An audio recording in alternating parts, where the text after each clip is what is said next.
Hello student, आप सभी का स्वागत है आज की इस क्लास में। प्यारे बच्चों, आज की जो हमारी क्लास है, इस क्लास में हम जीएस प्रैक्टिस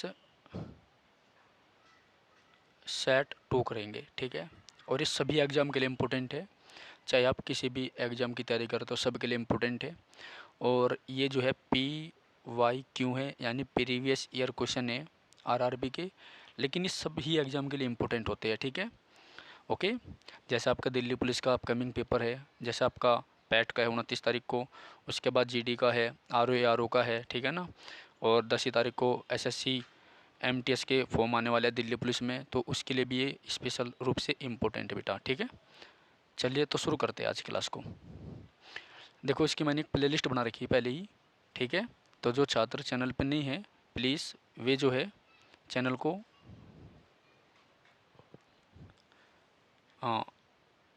सब्सक्राइब करें। ठीक है, चलिए। इससे पहले हमारी क्लास आ चुकी है, और वो जो क्लास है वो आपको मिलेगी एक प्लेलिस्ट में, जिस प्लेलिस्ट का नाम होगा स्पीडी जीएस क्लासेस। ठीक है, ये स्पीडी की बुक है जो काफ़ी इम्पोर्टेंट है। ठीक है, चलिए। तो पहला क्वेश्चन है, भारत में अंतरिक्ष आयोग एवं अंतरिक्ष विभाग की स्थापना 1972 में हुई थी। ठीक है, सबसे पहले भारत में जो अंतरिक्ष विभाग था उसकी स्थापना कब हुई थी? 1972 में हुई थी। ठीक है, याद रखना। तो भारत में अंतरिक्ष आयोग एंड अंतरिक्ष विभाग की स्थापना 1972 में हुई थी। और भारत में जो अंतरिक्ष विभाग है ये किसके अंडर में आता है बेटा? पीएम के, यानी प्रधानमंत्री के। ठीक है, याद रखना। अगला क्वेश्चन है हमारा, पुरी में स्थित जगन्नाथ मंदिर को गंग वंश के शासकों ने बनवाया था। पुरी में कौन सा मंदिर है? जगन्नाथ मंदिर है। ठीक है, ये जो जगन्नाथ मंदिर है ये कहाँ पर है? पुरी में है। ठीक है, और इस मंदिर को किस वंश के शासकों ने बनवाया था? गंग वंश के शासकों ने बनवाया था। ठीक है, चलो नेक्स्ट है, बांग्लादेश में गंगा नदी को पद्मा कहा जाता है। बांग्लादेश में गंगा नदी को पद्मा कहा जाता है। क्या कहा जाता है? पद्मा कहा जाता है, याद रखना। तो बांग्लादेश में गंगा नदी को पद्मा कहा जाता है, इम्पोर्टेंट है, याद रखना। ठीक है, और जो ये पद्मा है, ठीक है, पद्मा नदी में जब मेघना मिल जाती है, ठीक है, देखो बांग्लादेश में गंगा नदी को क्या कहा जाता है? पद्मा कहा जाता है। तो जब गंगा नदी को पद्मा कहा जाता है, और इस पद्मा में कौन सी नदी मिलती है? मेघना।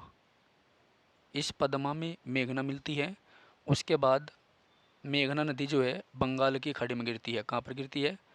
बे ऑफ बंगाल में। ठीक है, याद रखना, काफ़ी इम्पोर्टेंट क्वेश्चन है। ओके, चलिए नेक्स्ट है, हैदराबाद तथा सिकंदराबाद को जुड़वां शहर कहते हैं। क्या कहते हैं? हैदराबाद तथा सिकंदराबाद को जुड़वां शहर कहते हैं, ये याद रखना, ये इम्पोर्टेंट है। अगला क्वेश्चन है, महाभारत का प्राचीन नाम जय संहिता है। क्या है? जय संहिता है, ये भी याद रखना। महाभारत का प्राचीन नाम जय संहिता है, इम्पोर्टेंट है। ठीक है, जो महाभारत है ये किसने लिखा है? महर्षि वेदव्यास ने। महाभारत के रचनाकार कौन है? महर्षि वेदव्यास है, ये भी याद रखना। इसको सहस्त्राब्दी भी बोलते हैं। ठीक है, और दुनिया का सबसे बड़ा जो महाकाव्य है वो भी आपका महाभारत ही है। अगला क्वेश्चन है, सबसे प्राचीन वेद क्या है? ऋग्वेद। सबसे प्राचीन वेद कौन सा है? ऋग्वेद है। ठीक है, याद रखना। इसके पाठ करने वालों को क्या कहते हैं? होत्र कहते हैं। क्या कहते हैं बेटा? होत्र कहते हैं। ठीक है, और इसमें कुल जो सूक्तियाँ हैं वो कितनी है? 10,462 है, याद रखना। ओके, और मंडल कितने हैं? 10 मंडल है। ठीक है, चलिए अगला क्वेश्चन है, राष्ट्रपति अपना त्यागपत्र उपराष्ट्रपति को सौंपता है। तो राष्ट्रपति अपना त्यागपत्र किसे देता है? उपराष्ट्रपति को देता है, ये भी इम्पोर्टेंट है, याद रखना। ठीक है, हजामती दर्पण के रूप में अवतल दर्पण का प्रयोग होता है। ठीक है। दाढ़ी बनाने में किस दर्पण का प्रयोग होता है? अवतल दर्पण का प्रयोग होता है, याद रखना। और निकट दृष्टि दोष के लिए भी अवतल दर्पण का प्रयोग होता है। निकट दृष्टि दोष मतलब जिस व्यक्ति को दूर का सांप नहीं चमकता उसे क्या बोलते हैं? निकट दृष्टि दोष। जिसे पास का क्लियर नहीं चमकता उसे बोलते हैं दूर दृष्टि दोष। ठीक है, याद रखना। ओके, चलिए अगला क्वेश्चन है बेटा, तानसेन का असली नाम रामतनु पांडे था। क्या था? रामतनु पांडे था, इम्पोर्टेंट है। और रामतनु पांडे या तानसेन किसके शासनकाल में था? बेटा अकबर के शासनकाल में था, याद रखना। ठीक है, अकबर के शासनकाल में था, याद रखना, बहुत इंपॉर्टेंट क्वेश्चन है। तो 1572 में गुजरात दौरे के दौरान एक युद्ध हुआ था। ठीक है, ये काफ़ी इंपॉर्टेंट है, याद रखना।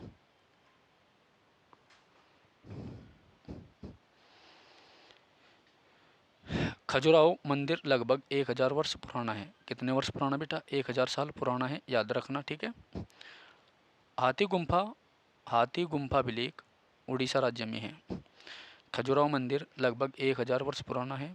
हाथी गुम्फा जो हाथी गुम्फा जो है उड़ीसा राज्य में है, जिसे खारवेल ने बनवाया था। ठीक है, यानी हाथी गुम्फा जो गुफाएं हैं वो उड़ीसा में है, या फिर हाथी गुम्फा अभिलेख किस कहाँ पर है? उड़ीसा में, जो कि राजा खारवेल से संबंधित है। ठीक है, याद रखना। तो हाथी गुम्फा अभिलेख कहाँ पर है? उड़ीसा राज्य में है। किससे संबंधित है? राजा खारवेल से है। ठीक है, उस समय उड़ीसा को कलिंग के नाम से जानते थे। किस नाम से? कलिंग। ठीक है, इसकी राजधानी क्या थी बेटा? तोसली। राजधानी क्या थी इसकी? तोसली। ठीक है, चलो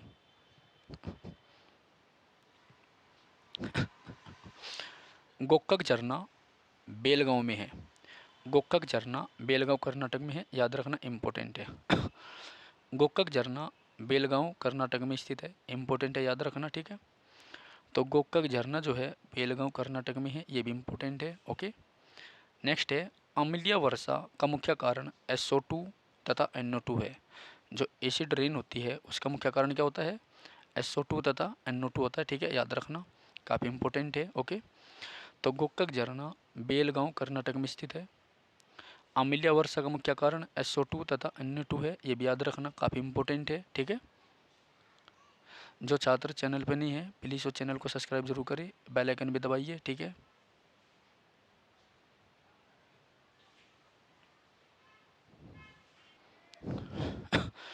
ठीक है बेटा, देखो गोक्कक झरना कहाँ पर है? बेलगांव में है, कर्नाटक में, याद रखना। ठीक है, इम्पोर्टेंट है। अगला क्वेश्चन है अम्लीय वर्षा का मुख्य कारण SO2 और NO2 है। यानी अम्लीय वर्षा जो है SO2 और NO2 के कारण होती है, याद रखना। और ये जो मार्बल होता है संगमरमर उसको हानि पहुंचाती है अम्लीय वर्षा। ठीक है, गुड अर्थ पुस्तक के लेखक कौन है? Pearl S Buck. चलिए अगला क्वेश्चन है बेटा, भारत की प्रथम युद्धक मिसाइल पृथ्वी है। भारत की पहली युद्धक मिसाइल कौन सी है? पृथ्वी है। तो भारत की प्रथम युद्धक मिसाइल पृथ्वी है, याद रखना।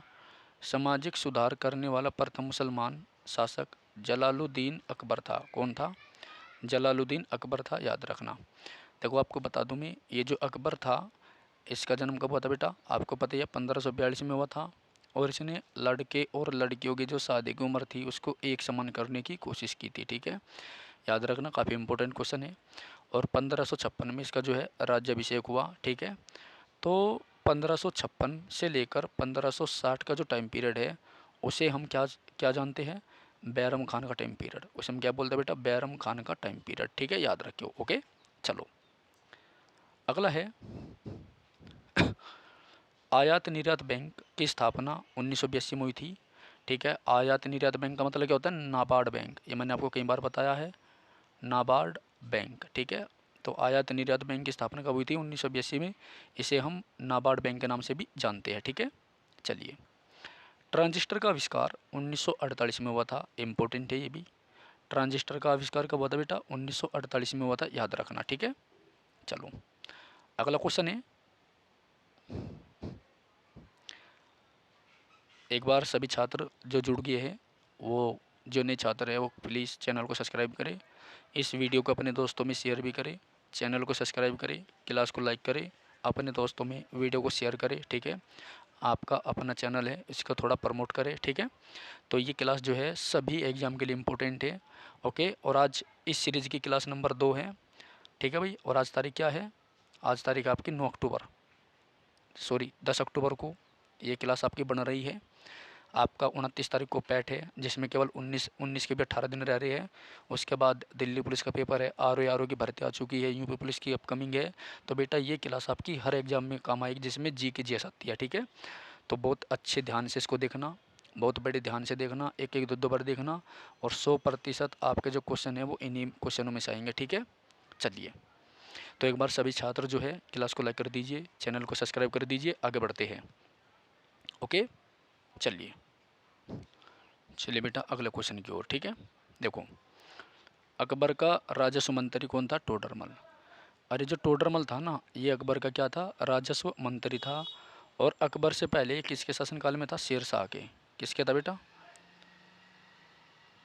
शेरशाह के शासनकाल में था, ठीक है, याद रखना। चलिए, अगला क्वेश्चन है, पृथ्वी का ध्रुवीय व्यास 12,714 किलोमीटर है, ठीक है, याद रखना। तो पृथ्वी का ध्रुवीय व्यास कितना है? 12,714 किलोमीटर है, याद रखना, ठीक है। अगला है, लोहे का निष्कर्षण हेमेटाइट अयस्क से किया जाता है। जो लोहा है वो कहाँ से निकाला जाता है बेटा? हेमेटाइट अयस्क से निकाला जाता है, याद रखना। तो अकबर का राजस्व मंत्री कौन था? टोडरमल था। पृथ्वी का ध्रुवीय व्यास 12,714 किलोमीटर होता है, ठीक है। लोहे का निष्कर्षण हेमेटाइट अयस्क से किया जाता है, याद रखना, इंपॉर्टेंट है ये भी, ओके। लोहा जो होता है, लोहे का सिंबल क्या होता है? Fe2 पॉजिटिव, ठीक है। कमी से कौन सा रोग होता है? एनीमिया। तो लोहे की यानी आयरन की बीमारी से कौन सा रोग होता है? एनीमिया, एनीमिया, ठीक है। कौन सा रोग होता है बेटा? एनीमिया होता है, एनीमिया, ठीक है। कौन सा रोग होता है? एनीमिया, याद रखना। तो लोहे की कमी से यानी आयरन की कमी से कौन सी बीमारी होती है? एनीमिया होती है, इंपॉर्टेंट है, याद रखना, ठीक है। चलिए, तो रोग कौन सा होता है? एनीमिया, ठीक है। चलिए, अब यहीं पर अगर आपसे विटामिन पूछ ले तो विटामिन आपका B12 है। कौन सा बेटा? B12। तो विटामिन B12 है, ठीक है। चलो,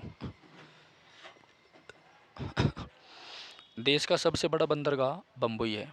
कौन सा है? बम्बई है। तो हमारे देश का सबसे बड़ा बंदरगाह क्या बेटा? बम्बई है। और भारत की आर्थिक राजधानी क्या है? आपकी बम्बई है।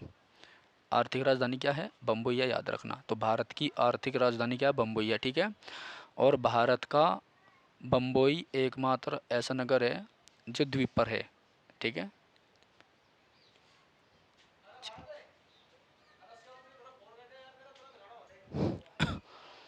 ओके, देखो, तो देश का सबसे बड़ा जो बंदरगाह है वो आपका बम्बई है, ठीक है। चलो आगे बढ़ते हैं।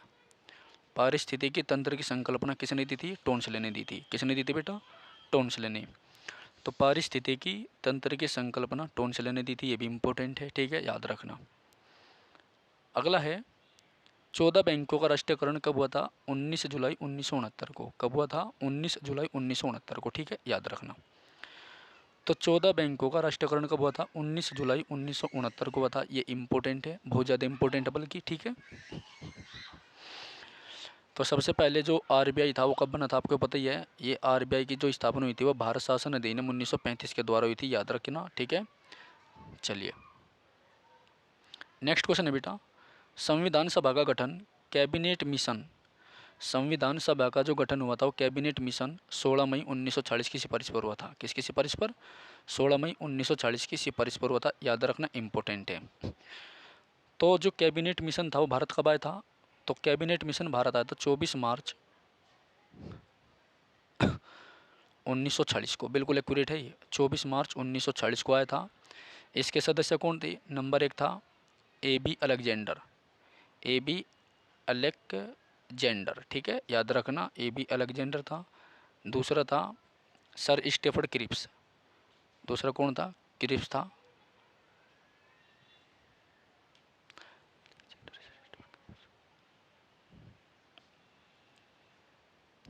ओके बेटा। और तीसरा कौन था? तीसरा सदस्य था इसका पेंथिक लोरेंस। कौन था? पेंथिक लोरेंस। पैंथिक लोरेंस, ठीक है, याद रखना। नेक्स्ट है भारत का प्रथम नागरिक राष्ट्रपति होता है, ठीक है, याद रखना। भारत का जो पहला नागरिक है वो कौन होता है? राष्ट्रपति होता है, ये भी आप याद रखना। और आर्टिकल 52 के द्वारा, आर्टिकल 52 के द्वारा भारत का एक राष्ट्रपति होगा, ठीक है, याद रखना।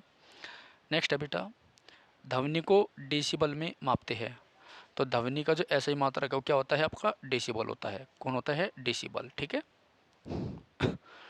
गांधी जी का जन्म गुजरात के पोरबंदर नामक स्थान पर 2 अक्टूबर 1869 को हुआ था, ठीक है, याद रखना। और 2 अक्टूबर को ही आपके लाल बहादुर शास्त्री जी का जन्म हुआ था, याद रखना। तो 2 अक्टूबर को ही आपका अहिंसा दिवस मनाया जाता है, अहिंसा दिवस, अंतर्राष्ट्रीय अहिंसा दिवस मनाया जाता है, याद रखना, ठीक है। और 2 अक्टूबर 1959 को, 2 अक्टूबर 1959 को जो है राजस्थान के नागौर जिले से किसकी स्थापना हुई थी बेटा? पंचायती राज की, ठीक है। चलिए अगला क्वेश्चन है, गुप्त वंश का संस्थापक श्रीगुप्त है, याद रखना, ठीक है।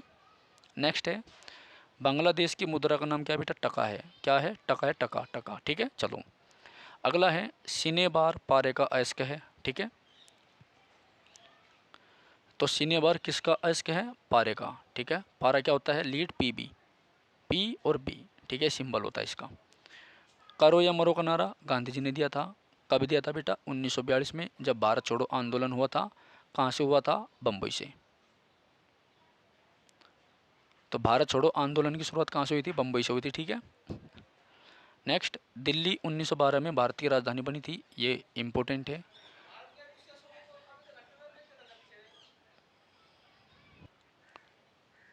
ओके चलो, सीने बार पारे का अयस्क है, ठीक है, याद रखना, इम्पोर्टेंट है। बांग्लादेश की मुद्रा का नाम क्या है? टका है, ठीक है। करो या मरो का नारा गांधी जी ने दिया था। करो या मरो का नारा किसने दिया था? गांधी जी ने दिया था, इम्पोर्टेंट है, याद रखियो। दिल्ली 1912 भारत की राजधानी बन गई थी, ये भी मैंने आपको बता दिया, ठीक है। चलिए, मिट्टी के कटाव का मुख्य कारण क्या है बेटा? जंगलों का कटना। तो मिट्टी का कटाव जंगलों के कटाव के कारण होता है, ठीक है। यानी ज़्यादा से ज़्यादा अगर हम जंगल लगाते हैं तो ये मिट्टी के कटाव को रोकते हैं, ठीक है। अगला क्वेश्चन है, हेलबिड का भव्य मंदिर होयसल वंश के राजाओं ने बनवाया था। तो जो हेलेविड है, इसका जो भव्य मंदिर है, इसका निर्माण किसने करवाया था? इसका निर्माण होयसल वंश के राजाओं ने करवाया था, ठीक है। चलिए अगला है, चाय अत्यधिक ठंडे क्षेत्रों में उगाई जाती है। कब? चाय अत्यधिक ठंडे क्षेत्रों में उगाई जाती है, याद रखना। खासकर चाय कहाँ पर होती है भारत में? असम में होती है, और दार्जिलिंग के क्षेत्र में होती है, और उत्तराखंड में होती है, ठीक है, याद रखना। कांच में से गुजरने पर प्रकाश के बैंगनी रंग की गति धीमी होती है। जब हम किसी भी लाइट को जो है कांच में से गुजारते हैं तो बैंगनी जो रंग होता है उसकी गति क्या हो जाती है? धीमी हो जाती है, याद रखना, ठीक है। चलिए अगला है बेटा,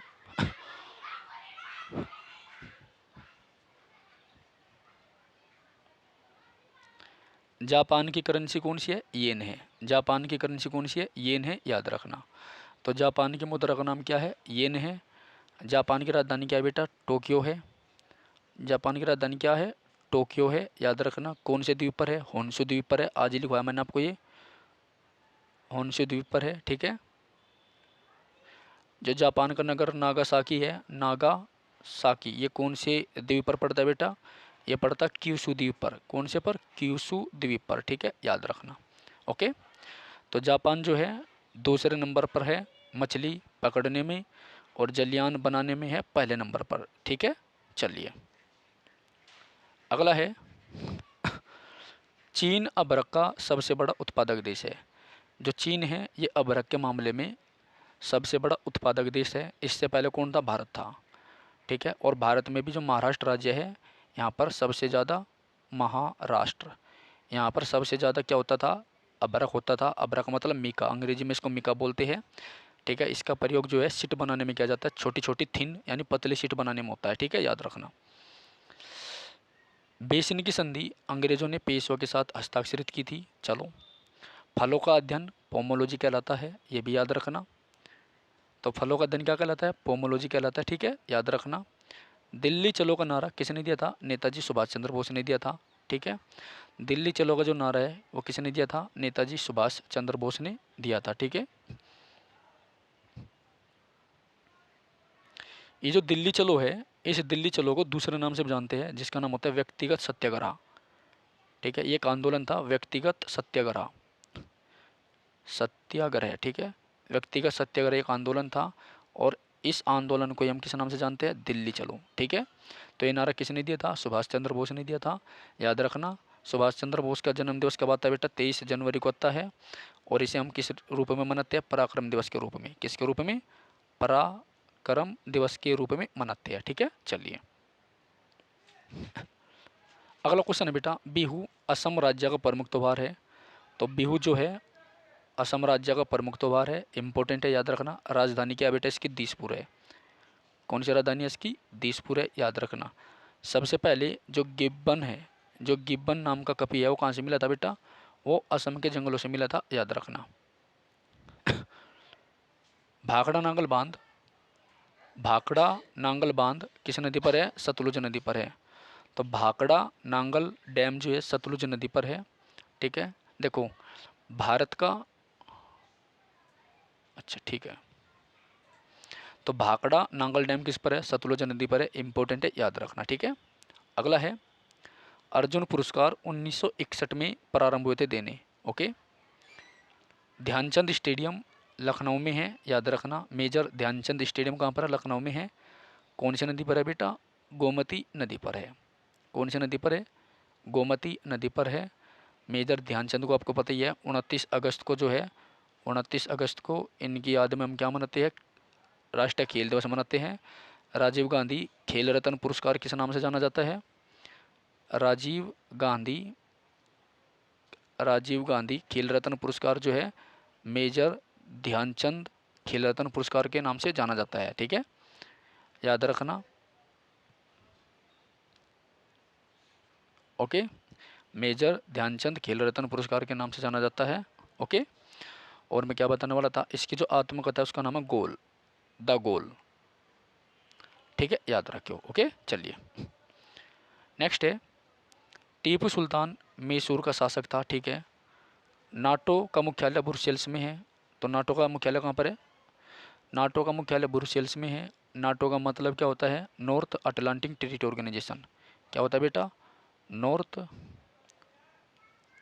Atlantic, North Atlantic Treaty Organization, North Atlantic Treaty Organization, ठीक है। तो क्या होता है इसका मुख्यालय, इसकी full form North Atlantic, ATLANTIC, North Atlantic Treaty Organization, ठीक है बेटा। तो नाटो कब बना था? 1949 में। फिलहाल कितने देश है इसमें? 30 देश है ये, ठीक है, याद रखियो, ओके। चलिए अगला क्वेश्चन बढ़ते हैं। बटरफ्लाई शब्द का संबंध तैराकी से है। किससे है बेटा? तैराकी से। जो बटरफ्लाई है इसका संबंध किससे है? तैराकी से है। तो बटरफ्लाई शब्द का संबंध तैराकी से है, इंपॉर्टेंट है, याद रखना। एक अश्व शक्ति 740 वाट के बराबर होती है। एक अश्व शक्ति किसके बराबर होती है? 740 वाट के बराबर होती है, ये इंपॉर्टेंट है, याद रखना। यानी एक हॉर्स पावर 1 HP, एक हॉर्स पावर किसके बराबर होते हैं बेटा? 740 वाट के बराबर होते हैं, ठीक है। चलिए नेक्स्ट है, आगरा के किले के अंदर मोती मस्जिद का निर्माण शाहजहां ने करवाया था। आगरे के किले के अंदर मोती मस्जिद का निर्माण किसने करवाया था? शाहजहां ने करवाया था, इंपॉर्टेंट है, याद रखना। आगरे के किले के अंदर मोती मस्जिद का निर्माण किसने करवाया था? शाहजहां ने करवाया था, याद रखना, इंपॉर्टेंट है, ओके। तो आगरा के किले के अंदर मोती मस्जिद का निर्माण किसने करवाया था? शाहजहां ने करवाया था, ये आप याद रखना, इंपॉर्टेंट है, ठीक है। शेरशाह का मकबरा कहाँ पर है? सासाराम बिहार में है, इंपॉर्टेंट है। शेरशाह का जो मकबरा है इसे दूसरा ताजमहल कहते हैं। इसे भारत का दूसरा ताजमहल कहते हैं, याद रखना, ताजमहल कहते हैं, ओके। जबकि बीबी के मकबरे को दक्षिण भारत का ताजमहल कहते हैं। रांगा यानी टाका टिन एवं शीशे की मिश्र धातु है। किसकी है? टिन एवं शीशे की मिश्र धातु है। अगला क्वेश्चन है, इंग्लिश चैनल पार करने वाला पहला भारतीय कौन था? मिहिर सेन। तो इंग्लिश चैनल को पार करने वाला पहला भारतीय कौन था बेटा? मिहिर सेन था। और महिला कौन थी? आरती शाह। कौन थी? आरती साहा। ठीक है, ओके बेटा। देखो, तो इंग्लिश चैनल पार करने वाले पहले भारतीय मीर सेन थे और आरती शाह पहली भारतीय महिला थी। ठीक है, चलिए अगला क्वेश्चन हमारा, राष्ट्रीय पुस्तकालय कोलकाता में स्थित है। ठीक है, गौतम बुद्ध को एशिया की रोशनी कहा जाता है। क्या कहा जाता है? लाइट ऑफ एशिया कहा जाता है गौतम बुद्ध को। ठीक है, चलिए आगे देखते हैं। बांदीपुर राष्ट्रीय उद्यान कर्नाटक में है। कहाँ पर है? कर्नाटक राज्य में है। ठीक है, चलिए उसके बाद बजट शब्द का शाब्दिक अर्थ क्या होता है? चमड़े का थैला। क्या होता है? चमड़े का थैला। तो बजट शब्द का शाब्दिक अर्थ क्या होता है? चमड़े का थैला होता है, याद रखना। नेक्स्ट है, सरदार सरोवर परियोजना गुजरात राज्य में है। ठीक है तो सरदार सरोवर जो परियोजना है वो कहाँ पर है? गुजरात राज्य में है, याद रखना। ठीक है, किस नदी पर है? नर्मदा पर है। किस नदी पर है? नर्मदा नदी पर है। कहाँ से निकलती है? अमरकंटक से, मध्य प्रदेश से। ठीक है, प्रथम राजीव गांधी राष्ट्रीय सद्भावना पुरस्कार मदर टेरेसा को दिया गया था। नेक्स्ट है,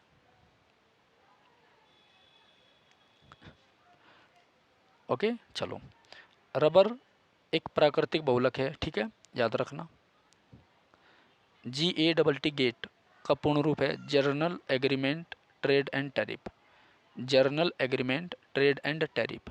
और ये जो गेट है इसका नाम क्या हो गया था? WTO, मतलब वर्ल्ड ट्रेड ऑर्गेनाइजेशन। कब हुआ था? 1 जनवरी 1995 को। कब हुआ था बेटा? 1 जनवरी 1995 को। ठीक है, याद रखना। नेक्स्ट है, संयुक्त राष्ट्र संघ का मुख्यालय कहाँ पर है बेटा? न्यूयॉर्क में है। कहाँ पर है? न्यूयॉर्क में है, याद रखना। तो संयुक्त राष्ट्र संघ का मुख्यालय कहाँ पर है? न्यूयॉर्क में है। ठीक है, चकमा शरणार्थियों का संबंध बांग्लादेश से है, ये भी आप याद रखना। सार्क का मुख्यालय कहाँ पर है? काठमांडू नेपाल में है। तो काठमांडू किसकी राजधानी है? नेपाल की। नेपाल क्या है? एकमात्र हिंदू राष्ट्र है। ठीक है, तो सार्क को हम क्या बोलते हैं हिंदी में? दक्षेश। क्या बोलते हैं? दक्षेश। तो दक्षेश का जो मुख्यालय कहाँ पर है? नेपाल में है, यानी काठमांडू में है। कच्चे फलों को कृत्रिम ढंग से पकाने के लिए एसिटिलीन गैस का प्रयोग होता है। कौन सी गैस का होता है बेटा? एसिटिलीन। तो कच्चे फलों को पकाने के लिए कौन सी गैस का प्रयोग होता है? एसिटिलीन गैस का प्रयोग किया जाता है, याद रखना, इम्पोर्टेंट है। ठीक है, विद्युत चुंबक बनाने के लिए मृदु लोहा का प्रयोग होता है। कौन से लोहे का होता है? मृदु लोहे का होता है, मतलब नरम लोहे का। कौन सा लोहे का होता है बेटा? नरम लोहे का होता है। ठीक है, याद रखना। ओके चलो, नेक्स्ट है,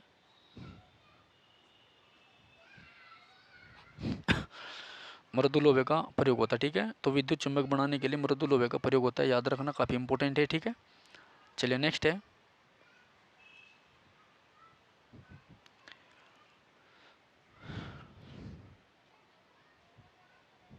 टी शब्द का संबंध गोल्फ से है।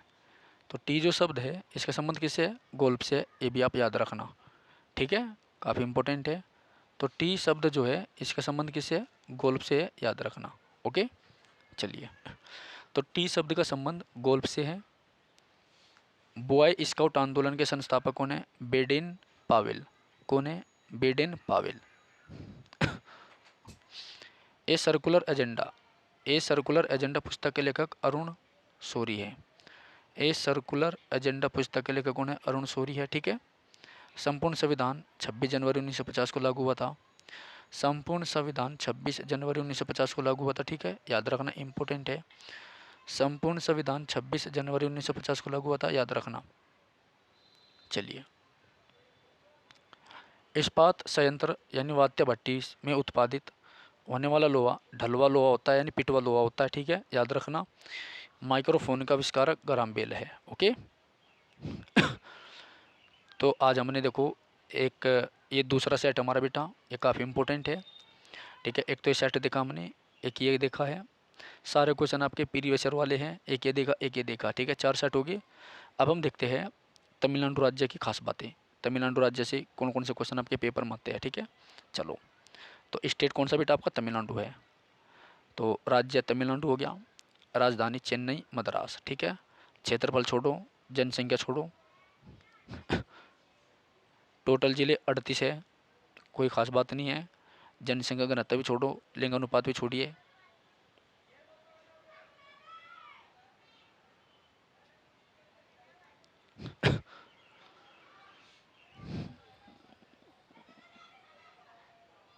हाँ, इसको देखो, पर्यटन केंद्र, तो एक तो कोडाईकनाल है, यहाँ पर ऊटी कन्याकुमारी, ठीक है। तंजावुर का बृहदेश्वर मंदिर इंपॉर्टेंट है, मीनाक्षी मंदिर भी तमिलनाडु में है, ठीक है। ओके, केंद्रीय चमड़ा अनुसंधान केंद्र भी तमिलनाडु में है, ठीक है। तो ये यहाँ के इम्पोर्टेंट है। प्रमुख त्योहार क्या बेटा, पोंगल है, नौका पर्व मनाया जाता है तमिलनाडु में। क्या मनाया जाता है, पोंगल और नौका पर्व, ये इम्पोर्टेंट है, याद रखना, ठीक है। चलिए, राज्य का पशु नीलगिरी तहार, राज्य का पक्षी दाबिल यानी चमचबाज। थोड़ा सा यहाँ से देखो, लोकसभा सीटें इंपॉर्टेंट है, ये आपकी पूछी जाती है, और राज्यसभा सीटें, राज्यसभा सीटें 18 है, तो लोकसभा कितनी 39 और राज्यसभा की 18 है, ठीक है। तमिलनाडु को दक्षिण भारत का संतरी कहा जाता है, ठीक है। तमिलनाडु को दक्षिण भारत का क्या कहा जाता है, संतरी कहा जाता है, और नागपुर को संतरों की नगरी कहा जाता है, ये भी आप याद रखना। चलिए, अगला है प्रायद्वीपीय भारत का दक्षिणी नोक कैप कैमोरिन। प्रायद्वीपीय भारत का दक्षिणी जो नोक है कैप कैमोरिन, वो कहाँ पर है, वो कन्याकुमारी में है, तमिलनाडु में, ठीक है। राज्य पुनर्गठन अधिनियम 1956 में मद्रास राज्य का गठन हुआ था, ठीक है। जो राज्य पुनर्गठन अधिनियम था 1956 वाला, उसमें मद्रास राज्य का गठन हुआ था, याद रखना। और 1968 में जो मद्रास राज्य था उसका नाम क्या दिया गया था, तमिलनाडु दिया गया था। तो 1956 के द्वारा मद्रास एक राज्य बनाया गया था, और 1968 में मद्रास का नाम बदल करके क्या रखा था, तमिलनाडु रख दिया था, ये आप याद रखना, ठीक है।